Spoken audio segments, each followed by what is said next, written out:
¿En qué carta estamos, hermanos? ¿Dónde empezamos la semana pasada a estudiar? Timoteo, ¿primera o segunda? Segunda de Tito, no mentiras, de Timoteo. Carta del apóstol Pablo a Timoteo, segunda carta del apóstol Pablo a Timoteo. La semana pasada veíamos que la escribió Pablo como parte final de su ministerio, ya al final de su ministerio, a este que veíamos que lo veía como un hijo amado, como un hombre de fe y como un siervo capacitado. Y que en resumen Pablo lo que quería ahí mostrar a Timoteo era que lo conocía, lo recordaba y oraba por él. Entremos en el asunto ahora del capítulo 1, versículo 8 hasta el capítulo 1, versículo 18.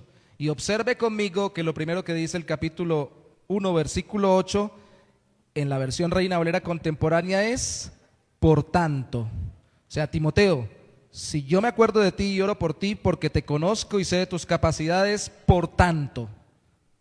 Por tanto, ¿qué, Pablo? Leámoslo juntos. Voy a ir desde el versículo 8 hasta el 18 y luego vamos a meditarlo juntos. Timoteo, por tanto, verso 8, no te avergüences de dar testimonio de nuestro Señor, ni tampoco de mí, preso suyo.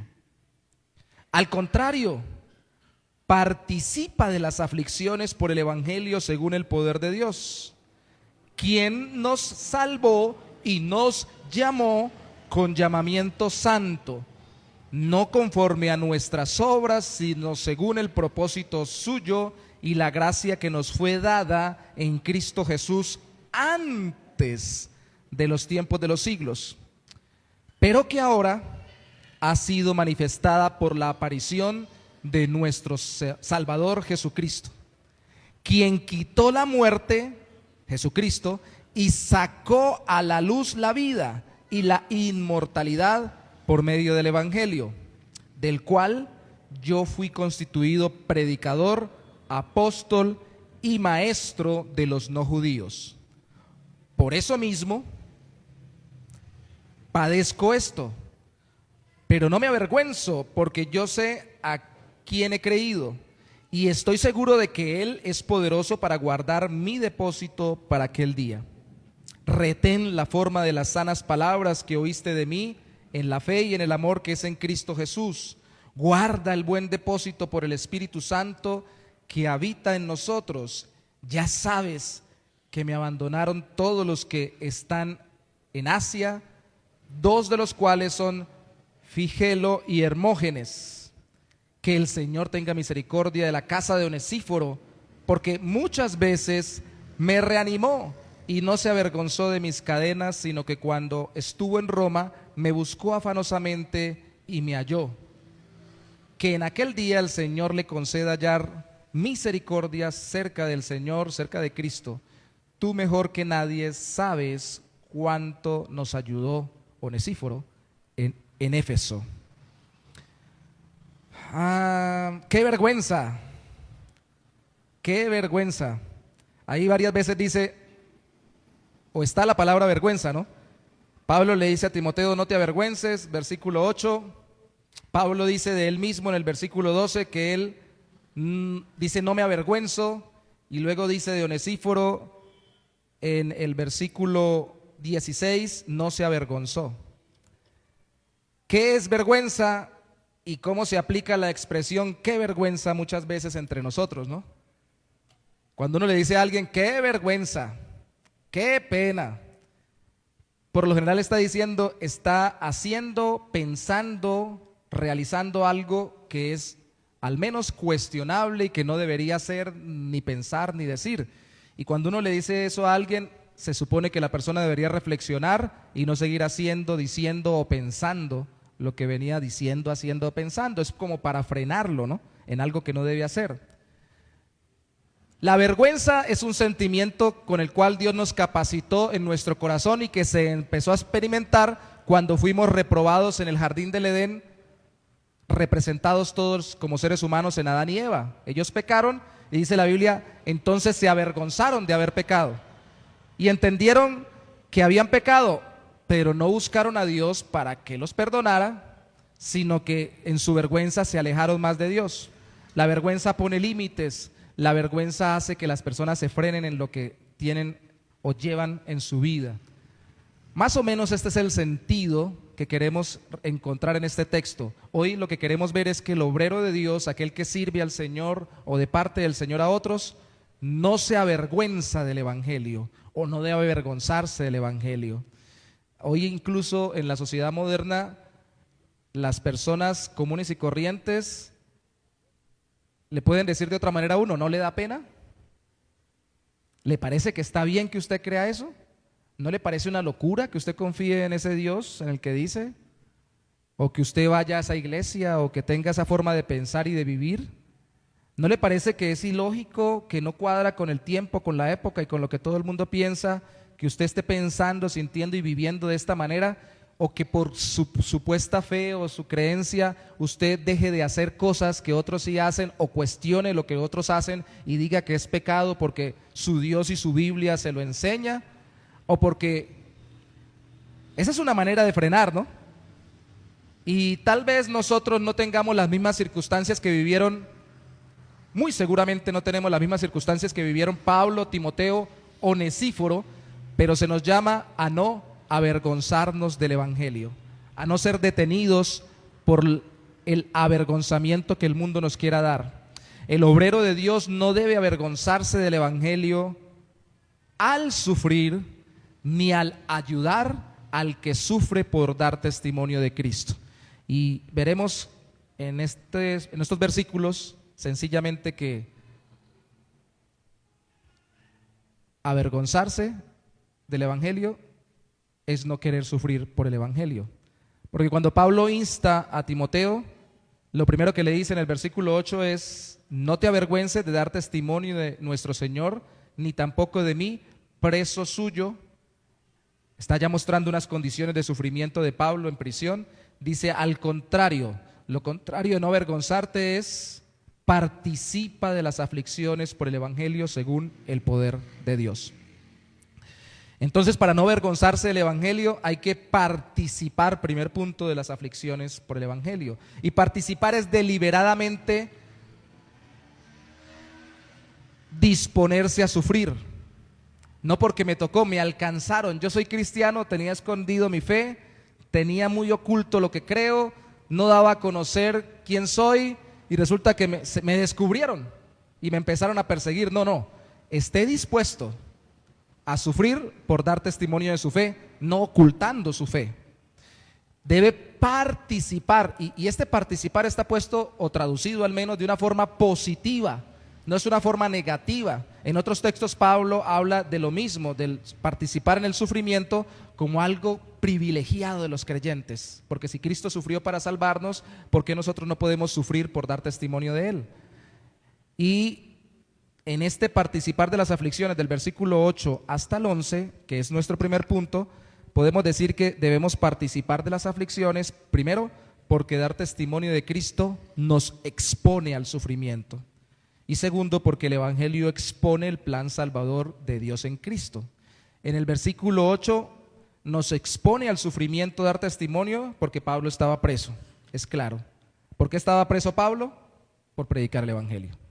¿Quiénes lo pusieron preso? Lea todo el Hechos de los Apóstoles, se dará cuenta que una cárcel que se cree fue anterior a esta.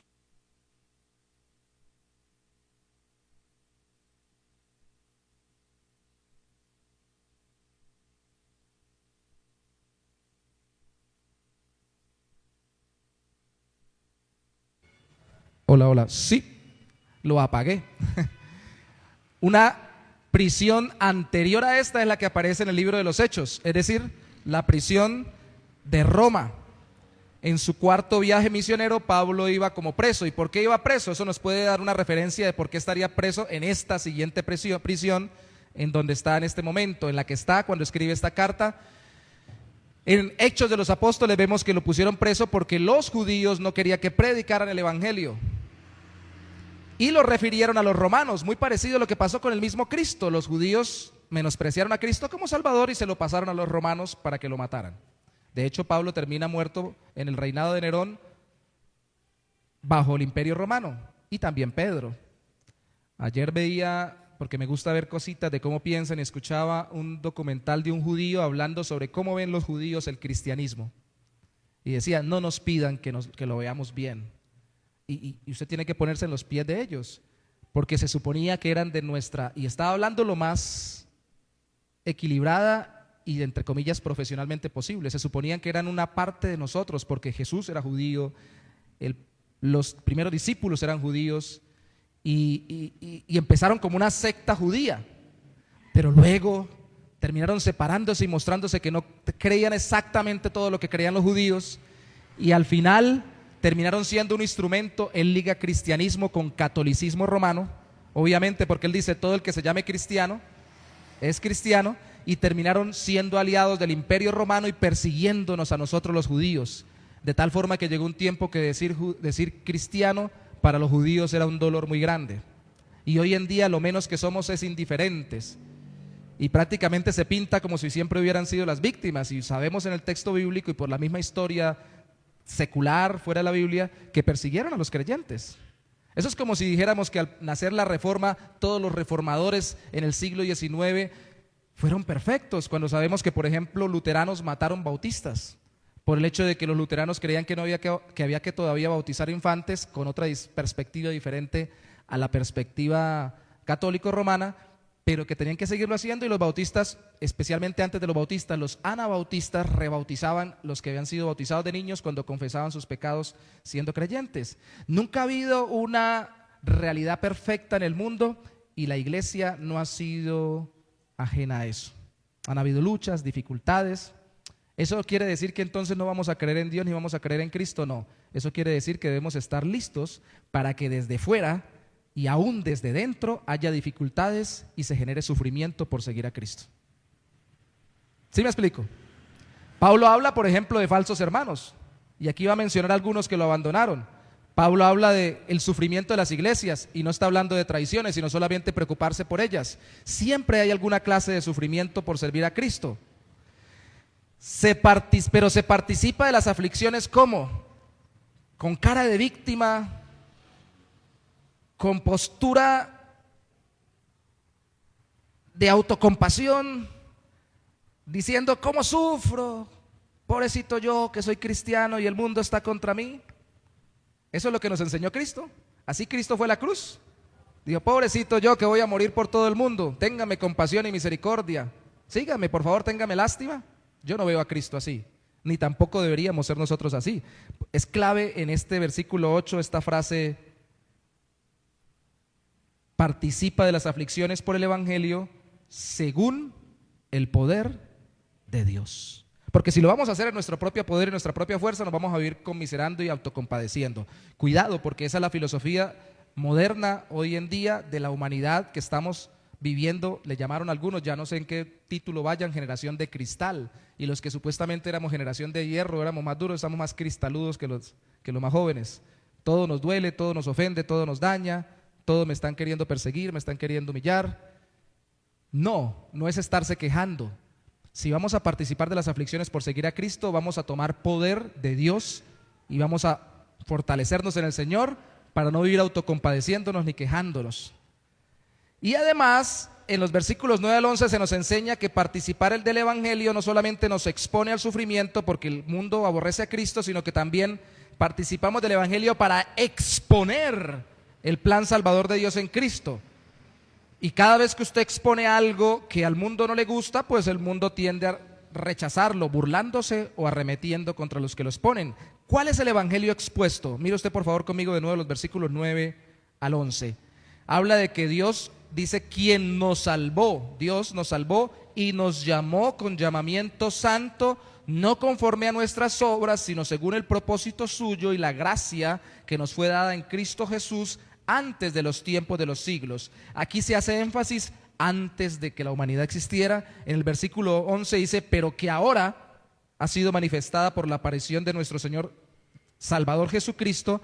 Ahora que la humanidad fue creada, vino Cristo a hacerse ser humano. Antes, ahora. Antes había un plan de Dios, ahora se concretó ese plan en la historia. Su culmen o su punto más alto fue que Cristo se hizo hombre en medio de nosotros. Pero antes, desde antes de que la humanidad existiera, ese plan es que fuéramos salvados por gracia y no por obras. Y eso es humillante. Primero, Dios no está esperando que yo sea bueno para salvarme y recompensarme. Segundo, Dios, que conocía mi vida desde antes, podía saber que yo podría responder conforme a su llamado, entre comillas, ser buena gente, y no lo hizo por eso. Desde antes no lo hizo por las buenas obras que previera de mí, sino por su gracia. Ese fue su plan, hacerlo gratuitamente, y aunque los favores se agradecen, los favores humillan, o lo hacen a uno más humilde para que no suene tan terrible, ¿no? Hermana, perdóneme que la tome como ejemplo, no la voy a nombrar. Yo sé que usted no tiene dinero, yo sé que no tiene para comer, yo sé que lleva pasando rato necesidades, sé que su familia, es una suposición, ¿no? Es una suposición. Su familia está pasando muchas dificultades, yo no tengo mucho dinero, me quedó esta platica de la quincena, o me tengo esta plata de un negocio que hice hoy, o sencillamente la tengo en el bolsillo, ¿me la puede recibir? ¿Qué haría usted en la posición? La necesito. Uy, pero qué humillación, ¿sí o no? Mejor no la recibo. Y uno puede decir no humillación, ¿no? Pero más bonito, qué pena, qué pena. Decíamos en mi tiempo, cuando yo era joven, y iba a decir y bello, todavía tengo la esperanza de no estar tan feo, que era joven y hablábamos muy, en ese tiempo muy feo y muy bolañero. Ahora ya eso no tiene nada que ver, decíamos, uy, qué boleta. Eso no tiene nada que ver ahorita, ¿no? Para las nuevas generaciones, boleta no significa nada. Para nosotros decía, uy, qué bandera, que no sé qué quieran decir ahorita, qué terrible, que yo me tenga que ver en esta situación recibiéndole plata a alguien, o recibiéndole una ayuda a alguien, en vez de yo estar ayudando.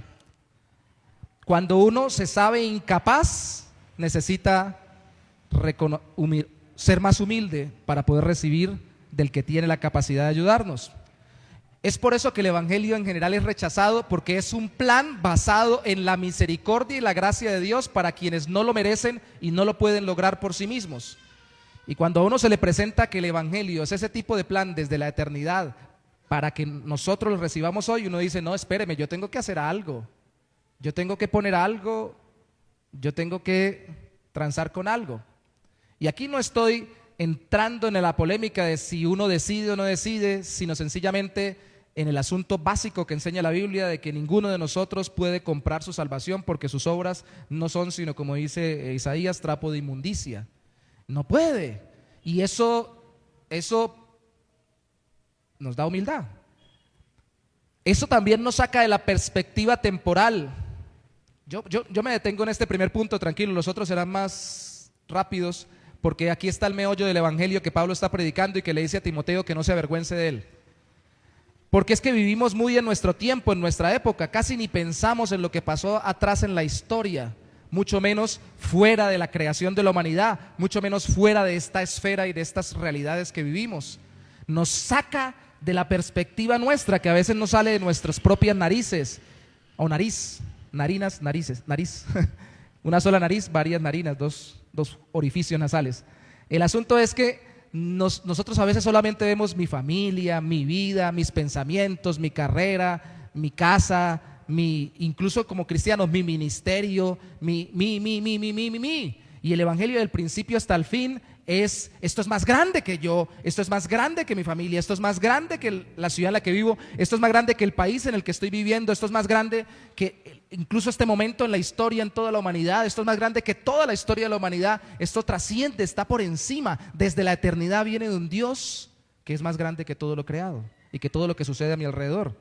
Y eso tiene que suceder para que yo entienda verdaderamente el evangelio, porque nosotros criticamos a veces muy duro y muy fuertemente a quienes presentan el evangelio como un negocio. Ven y serás sano, ven y serás lleno de dinero, ven y serás libre de problemas, ven y se va a aquietar tus dificultades, se va a poner mejor la relación con esta persona, con otra, y pareciera que estuviéramos transando, y eso no es el evangelio, Pero sucede es que la gente lo entiende así cuando nosotros no presentamos el Evangelio desde una perspectiva eterna.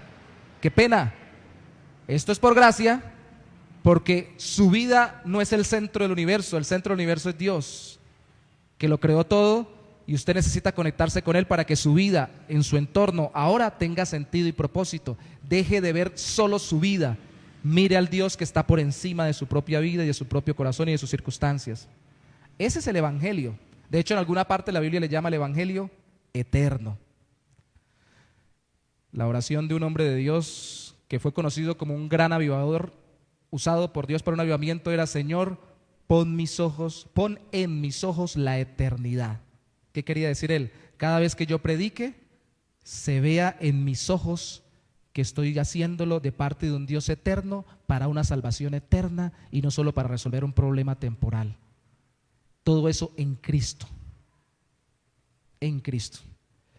Y obviamente en nuestra temporalidad, en nuestra humanidad, en nuestro tiempo, ¿quién vino y quién ejecutó esa salvación? ¿Quién la hizo? Jesucristo. Dios junto con el Padre y con el Espíritu Santo, un solo Dios, tres personas distintas. La segunda persona, el Hijo, se hace hombre. Por eso se mete en el tiempo, versículo 11. Y dice, perdón, versículo 11 no, 10.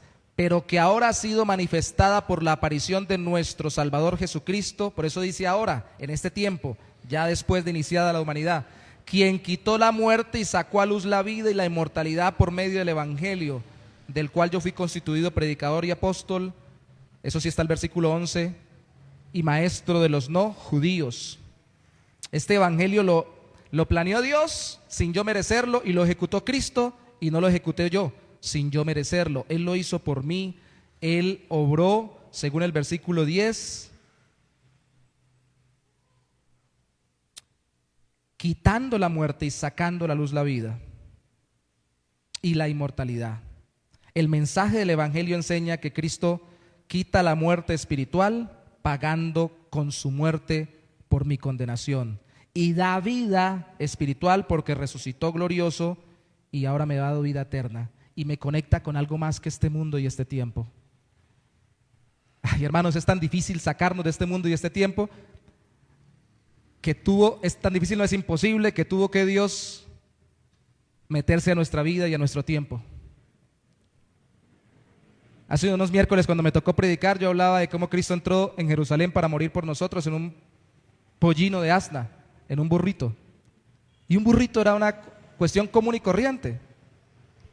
Las cosas pequeñas y sencillas son hermosas porque Dios nos las dio en esta vida, pero a veces nos entretenemos tanto con ellas que no vemos más allá. El burrito que todo el mundo conocía para andar tenía sobre él al Dios de la gloria, el Hijo de Dios hecho hombre, montándolo. A veces se nos pierde tanto la perspectiva. Hay una ilustración que utilizan algunos predicadores hace muchos años con respecto a una persona que quería venir a un culto, creo que fue real, en un sector del campo, para ilustrar cómo estamos tan sumergidos en nuestro mundo. Y le dicen: venga a la iglesia para que el Señor Jesucristo le salve y para que usted conozca la vida eterna. Y le dice: no, porque ¿quién cuida mis gallinas? Y entonces él dice, vuelve y lo invitan: venga para que conozca a Cristo y el Señor lo salve y tenga vida eterna. No, porque ¿quién me cuida las gallinas?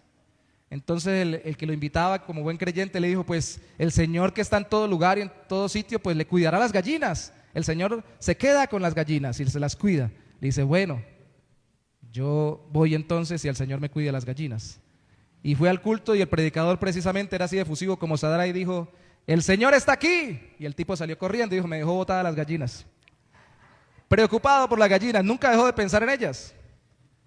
Algunos aquí están pensando en su recibo de la luz, del agua, en el problema que tienen con el vecino, en que si esto, si aquello.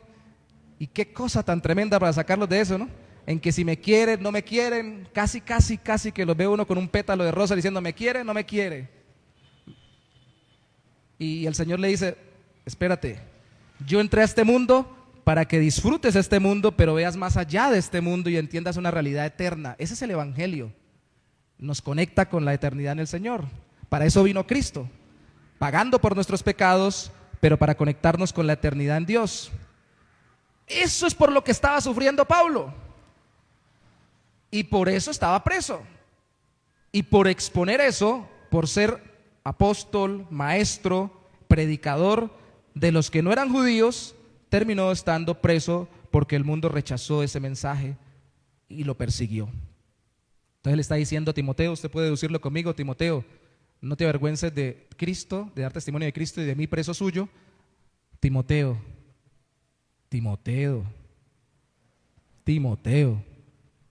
no quieres sufrir, ¿cierto, Timoteo? No quieres que te vaya como a mí, ¿cierto, Timoteo? Estás pensando en botar la toalla porque no quieres que te vaya tan mal como a Pablo, ¿cierto, Timoteo? Eso es lo que está entre líneas. Timoteo, voluntariamente decides sufrir, si es el caso, no como masoquista, sino bajo el poder de Dios, en el gozo del Señor y para la gloria del Señor, decides sufrir por Cristo, como yo estoy sufriendo. Y ese es el segundo punto, es inevitable. El obrero de Dios participa de las aflicciones por el Evangelio, pero guarda lo recibido del apóstol que sufrió por el Evangelio. En este caso concreto era Pablo, que era el mentor o discipulador de Timoteo. Versículos 12 al 14 dice: por eso mismo padezco esto, Timoteo, pero no me avergüenzo. Te pido que no te avergüences, pero porque yo no me avergüenzo. Es decir, no te avergüences para no sufrir. Yo no me he avergonzado y por eso estoy sufriendo. Porque yo sé, dice el verso 12, a quien he creído y estoy seguro de que Él, Cristo, es poderoso para guardar mi depósito para aquel día. Salte al versículo 14 para tomar la palabra depósito primero. Guarda, dice el versículo 14, Pablo le dice a Timoteo, guarda el buen depósito por el Espíritu Santo que habita en nosotros. Depósito, eso me suena como una cuenta bancaria hoy en día, ¿no? Depósito, incluso fue un término técnico que se llegó a constituir en el tiempo de la Reforma. El depósito de la fe sería el contenido de lo que creemos, las doctrinas o la parte intelectual o la información que debemos tener clara. Retén el depósito de la fe. Pero en el versículo 12 habla Pablo como si Dios le cuidara ese depósito que es de él. Y en el versículo 14 le dice a Timoteo, guárdalo, ese buen depósito, como si el depósito le hubiera sido dado a Timoteo y no fuera de él poniéndolo en Dios, como en el versículo 12. Al fin y al cabo, sea que lo pusiera su convicción, la de Pablo hacia Dios, o sea que se lo hubiera dado Dios a través de Pablo a Timoteo, ese depósito habla de lo que creían de Cristo y de Dios a través de Cristo. Y se trata de retener lo que conocemos de Cristo, creyéndole a Cristo, según lo dice Pablo literalmente en el versículo 12, creyendo que Él es poderoso para cumplir u obrar lo que Él ha dicho en nuestras vidas y luego de esta vida. De hecho, ahí habla de que hasta el día del Señor, hasta el final, hasta aquel día, dice el versículo 12 al final, que es cuando Cristo regrese. ¿Qué leyó Sadra al principio del culto? ¿Alguno estaba poniendo atención? Romanos capítulo 1, ¿alguno? Sadra, vamos a tomar la lección. ¿Alguno puso atención a lo que leyó Sadra? Romanos capítulo 1, versículos 16 y 17. Porque no me avergüenzo del Evangelio. Ah, ya la saben de memoria, ¿no? Está bien, muy bien. Porque es poder de Dios, ¿para qué? Para hacer milagros y prodigios, para sacarme de las deudas que tengo, para acabar con los conflictos que se me han dado por mi pecado. Pues si Dios es poderoso para hacer todo eso, sí, pero y esencialmente está hablando de un poder para salvación. ¿Por qué? ¿Qué dice?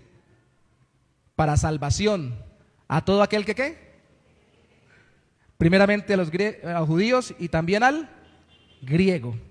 Porque eran las dos formas como en la cosmovisión bíblica se veía el mundo, la humanidad.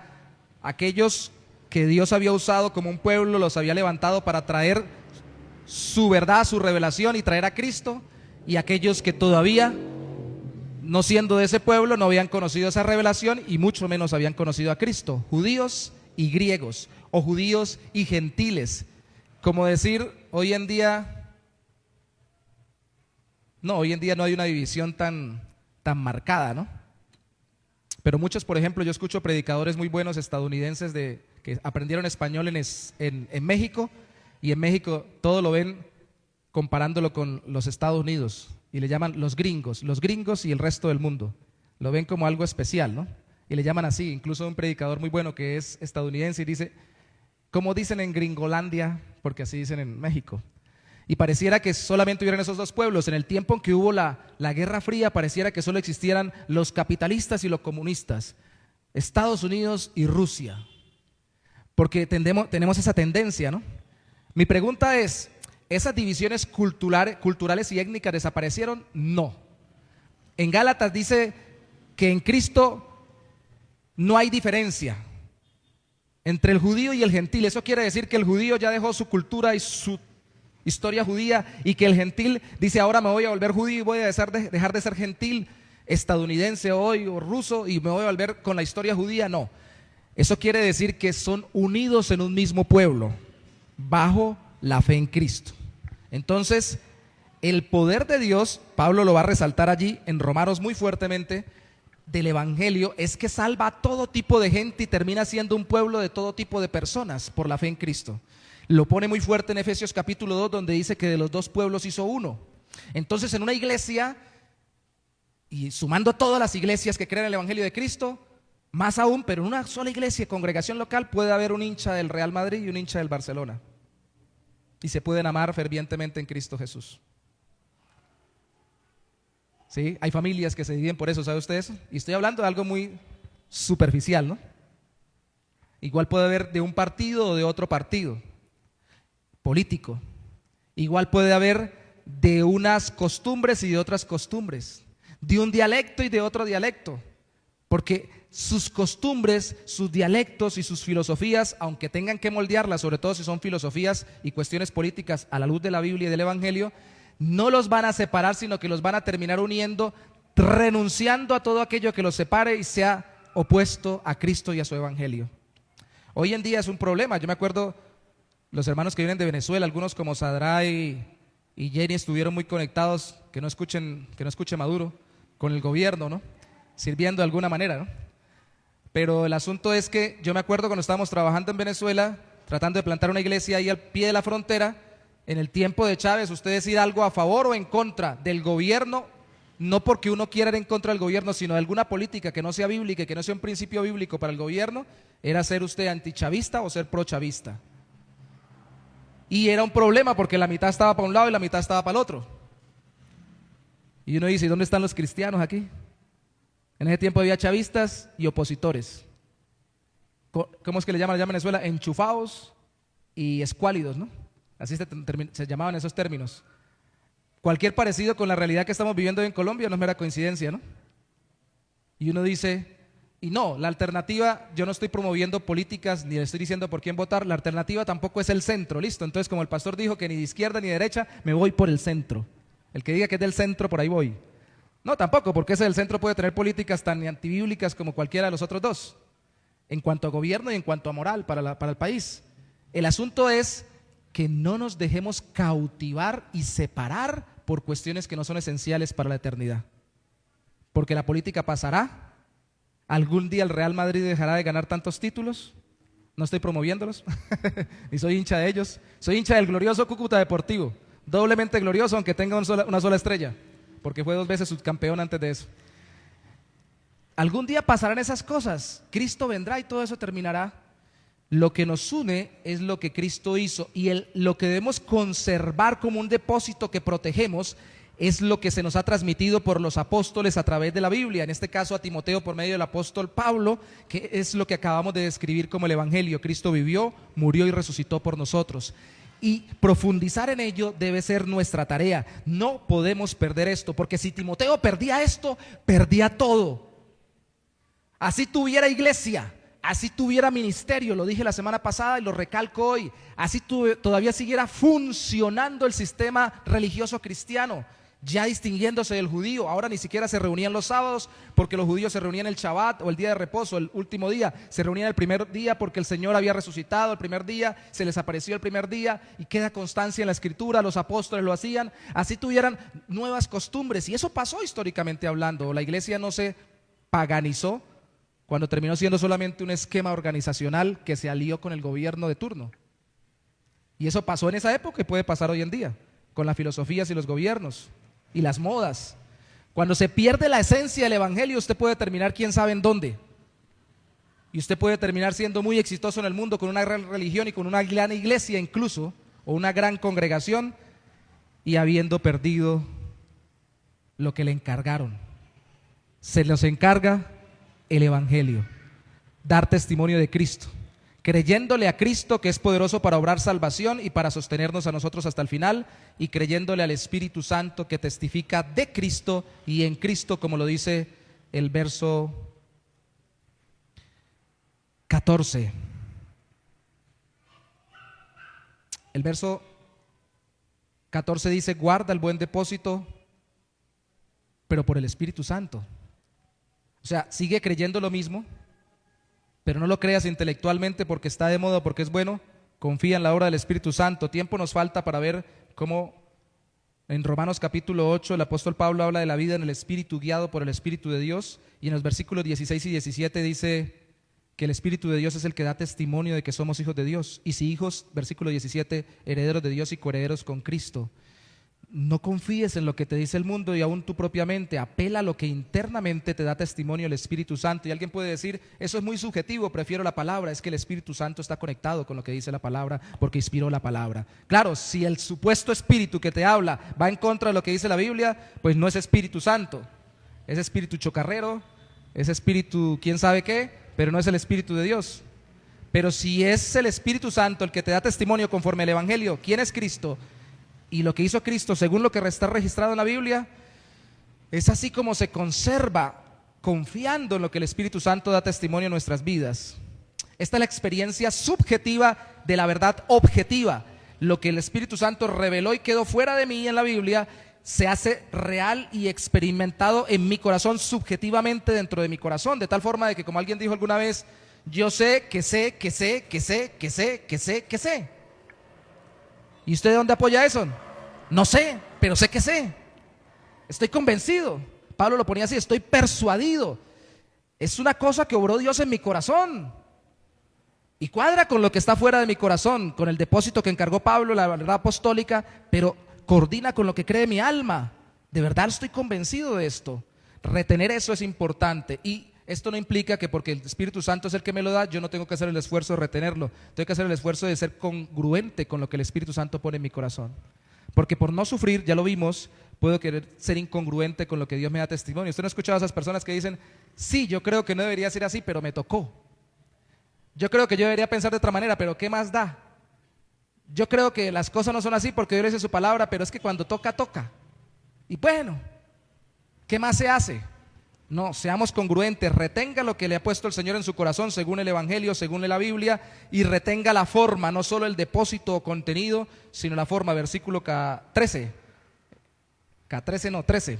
Retén la forma de las sanas palabras que oíste de mí en la fe y en el amor que es en Cristo Jesús. Algunos dicen, como Calvino, dijeron: para que sea congruente con lo que viene diciendo, tiene que ser que hable de que Cristo tuvo amor y que nos hace confiar en Él cuando ejecutó todo lo que creemos que Él ejecutó para salvarnos.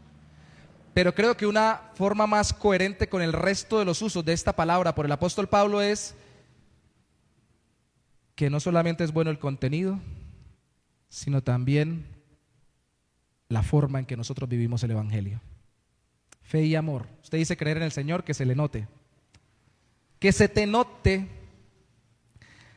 Había una propaganda en Colombia que decía: la avena se te nota. Creo que venía de Venezuela. Es que yo fui criado con puro Radio Caracas Televisión y Venevisión. Los hermanos de Venezuela saben de qué estoy hablando. Sí, porque después en Radio Rochela sacaron un comercial, una parodia, donde salía un tipo todo flaco y decía: la aguapanela se te nota, tomando el pelo con lo de la avena. El que tomaba avena se veía muy fornido y el que tomaba aguapanela se veía todo escuálido. ¿Cómo se nota? El amor. Cristo dijo: por esto lo van a conocer, porque van a explicar, entender y explicar muy bien la doctrina del Evangelio. Eso dijo Cristo a sus discípulos. ¿Por qué dijo que nos conocerían? Amarnos los unos a los otros. Entonces no solo es contenido, sino forma. Es cierto que el hábito no hace el monje, pero hay otro dicho también que puede contrarrestar esto, y es que la hija del rey no solo debe ser la princesa, sino parecerlo. Es decir, aunque no nos basamos en lo externo, sino en la experiencia interna, al final lo externo muestra lo que creemos internamente. Me explico. Si usted cree que Dios lo ha amado tanto que ha dado a su Hijo Jesucristo por usted, ¿cómo es posible que sea indiferente? Primero. Segundo, puede ser negligente con las personas que están cerca suyo y que necesitan su compromiso, entendiendo amor como compromiso por ayudar y servir. Si supuestamente Cristo se hizo hombre para salvarlo y usted cree que lo ama tremendamente, ¿cómo eso no le cambia la vida? Eso es como cuando uno ve una película, uno entra a una película, la mira. Alguna vez ese ejemplo lo dio Spurgeon y dice: qué terrible lo que pasa con los niños del África. A Spurgeon no vio la película, fue sobre una obra de teatro, no existían las películas en ese momento. Recuerdo yo, fue sobre una obra de teatro, haga de cuenta una película hoy. Y una señora salió llorando de esa obra de teatro sobre los niños que sufren de hambre, y se encontró un niño en la calle y le dijo: quite, y lo sacó para un lado, con las lágrimas todavía, lo que venía llorando por todo lo que sufren niños de hambre. Debe pasar algo. Debemos mostrar a Cristo y no solamente hablar de Cristo, no solamente tener el contenido, sino también la forma. Y solamente lo digo rápidamente porque ahora sí se me fue el tiempo, y es que la palabra forma también es traducida como ejemplo. Pablo habla a Timoteo en 1 Timoteo 6, si no estoy mal, y también 16, de que él era ejemplo. Y se pone a sí mismo como ejemplo diciendo: imítenme a mí, 1 Corintios 4, 16, 1 Corintios 11, 1, en Filipenses 3, 17, en Filipenses 4, 12. Es tan atrevido Pablo que dice: imítenme como yo imito a Cristo. Y la palabra que utiliza de nuevo para cuando se traduce ejemplo es la misma palabra que se traduce como forma. Es la palabra que podríamos transliterar como prototipo. Así como yo miro al Señor, ustedes mírenme a mí para que vayan implementando en su vida. Y lo vamos a ver aquí mismo en 2 de Timoteo. Para que repliquen. Los seres humanos aprendemos por imitación y cambiamos por imitación, por el ejemplo. Las palabras son muy bonitas, pero los ejemplos son los que transforman. Por eso primero miramos el ejemplo de Cristo antes de las personas que nos enseñan de Cristo. Pero por eso tenemos que nosotros comprometernos a ser ejemplo de Cristo en todas las áreas de nuestra vida. Así que guarda las cosas en contenido y en forma. No guardes el evangelio solo intelectualmente, sino en la forma en que vives. Y recuerda a quien no abandona al que sufre por el evangelio. Si tú no quieres avergonzarte del evangelio por no sufrir, mira ejemplos. Ya viste a Pablo, pero el mismo Timoteo pudiera haber dicho: pero Pablo es un apóstol. Y yo puedo ser llamado apóstol en la Biblia, que quedó ahí registrado, por ser del equipo apostólico de Pablo y no propiamente constituido como apóstol como lo fue Pablo, pero yo soy diferente a Pablo. Entonces la gente dice: pero eso fue Pablo y Timoteo, eso fue en la Biblia. Uno, un pobre mortal, ¿qué va a poder hacer? Pues Pablo le pone de ejemplo otro pobre mortal que caminó con ellos, a Onesíforo. Pero antes les dice: recuerda a los que en su mayoría, por no sufrir, no permanecen en el evangelio. Habla en el versículo 15 de los que están en Asia. Ya sabes que me abandonaron todos los que están en Asia. ¿Qué era Asia en esa época? Turquía para nuestra época de hoy. ¿Qué iglesias estaban en Asia? Mire todas las 7 iglesias del Apocalipsis capítulo 2 y capítulo 3. Una de esas iglesias era la iglesia de Éfeso. ¿Y en dónde estaba Timoteo sirviendo? En la iglesia de Éfeso. Así que le está diciendo Timoteo: la mayoría de gente no quiere sufrir y abandona, y usted está en medio de una situación, en medio de un lugar y en medio de una ciudad donde tal vez la mayoría no se quiera sacrificar por el Señor. Y especialmente resalta 2. ¿A quiénes? Versículo 15. Fíjelo, no fíjelo, fíjelo. Porque si dijera fíjelo, sería tilde en la I. Es fíjelo porque es grave y termina en vocal NOS. Es fíjelo.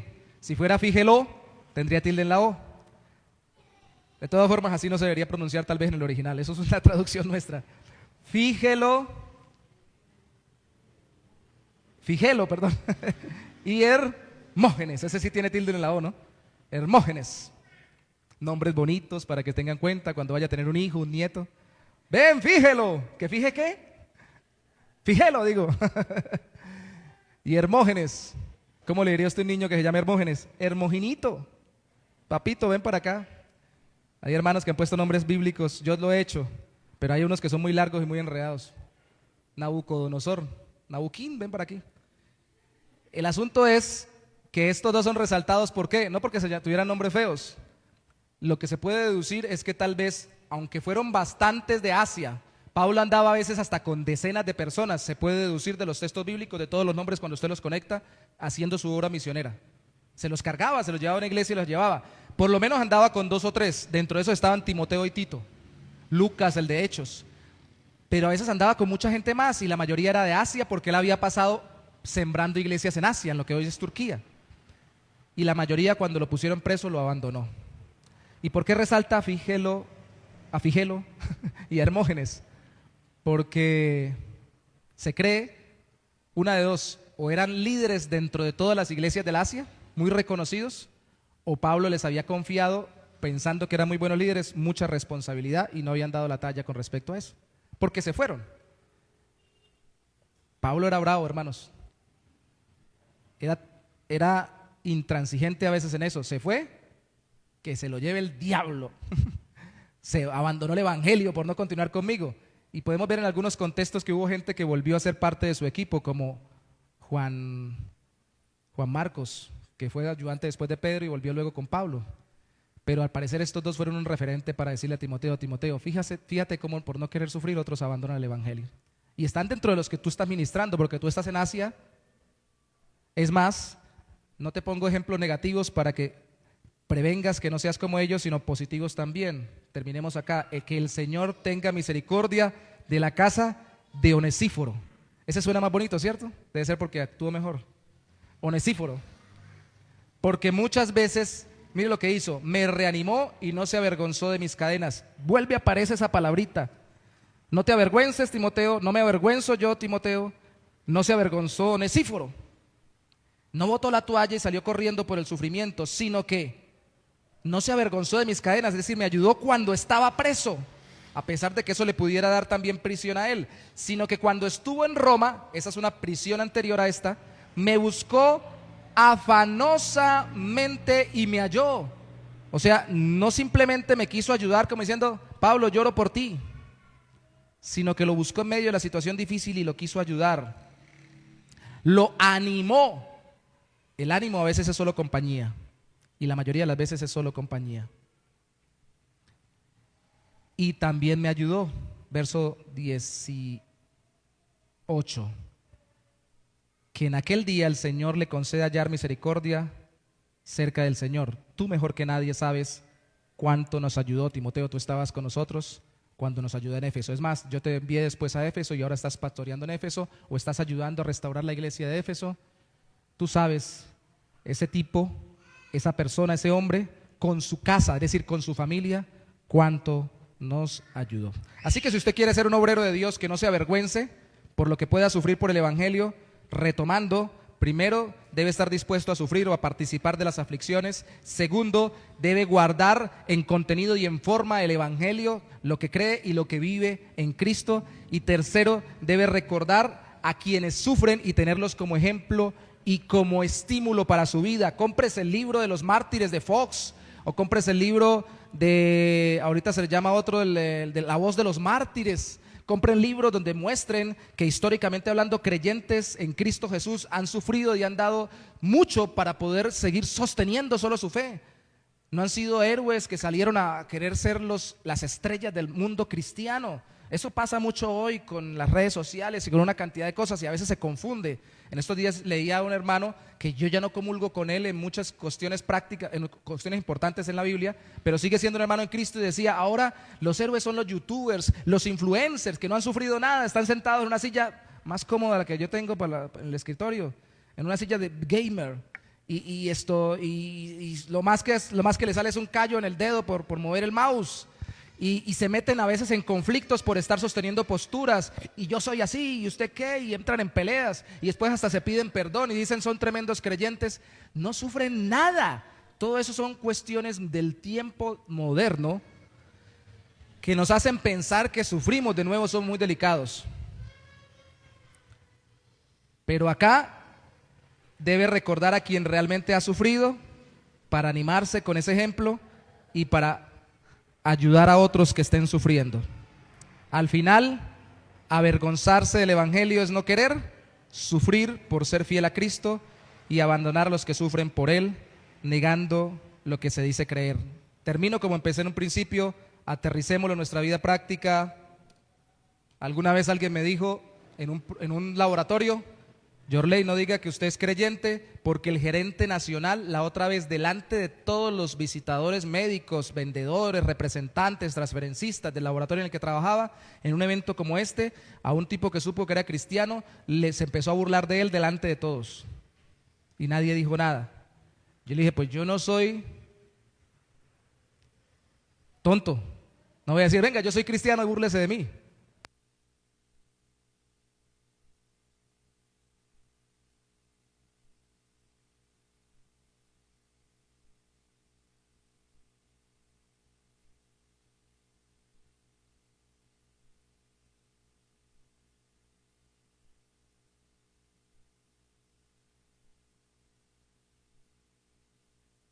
Sí.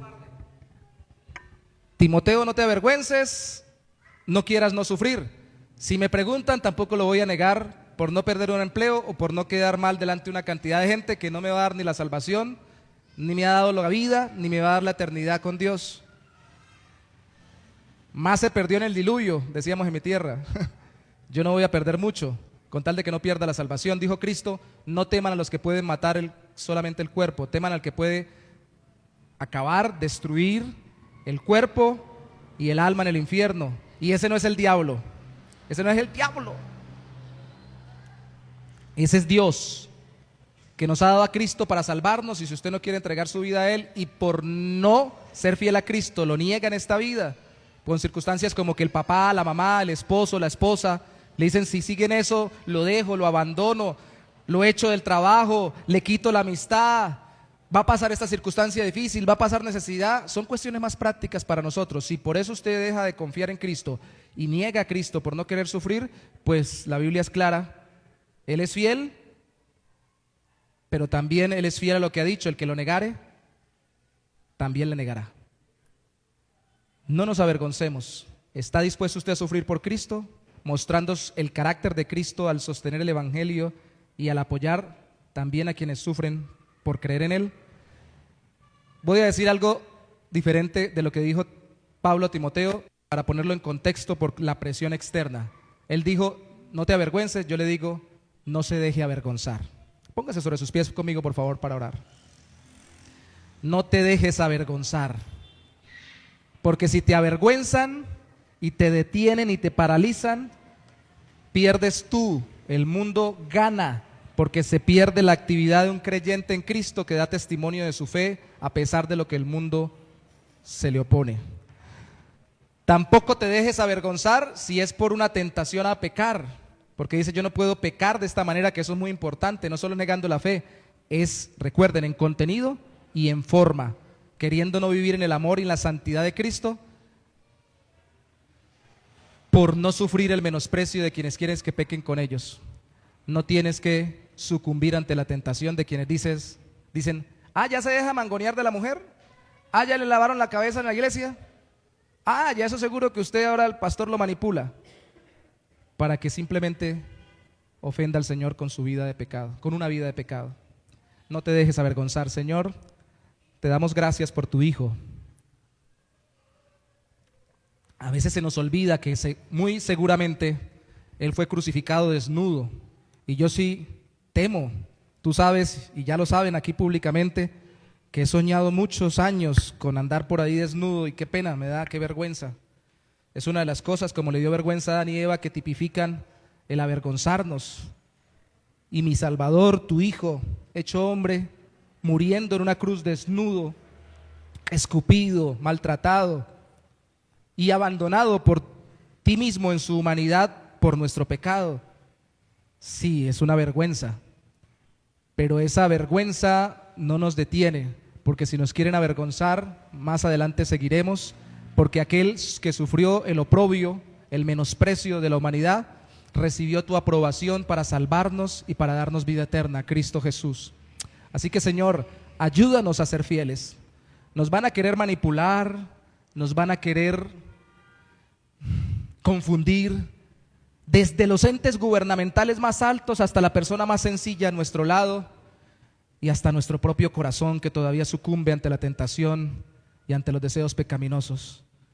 Ayúdanos a no botar la toalla por no querer sufrir. Ayúdanos a permanecer fieles al contenido, al depósito que nos has dado y a la forma, a la vivencia del Evangelio en Cristo. Ayúdanos por la obra de tu Espíritu. Hay una obra que no puedo hacer yo, no puede hacer nadie, solo la haces tú.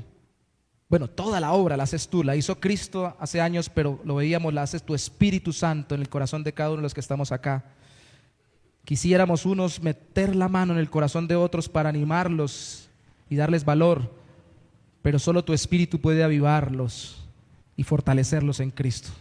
Que no haya desánimo, que no haya desaliento en medio de las dificultades, necesidades y problemas, sino que más nos aferremos a Cristo y confiemos en Él y lo demos a conocer. En el nombre mismo de Jesús te lo pedimos. Amén y amén. Dios los bendiga.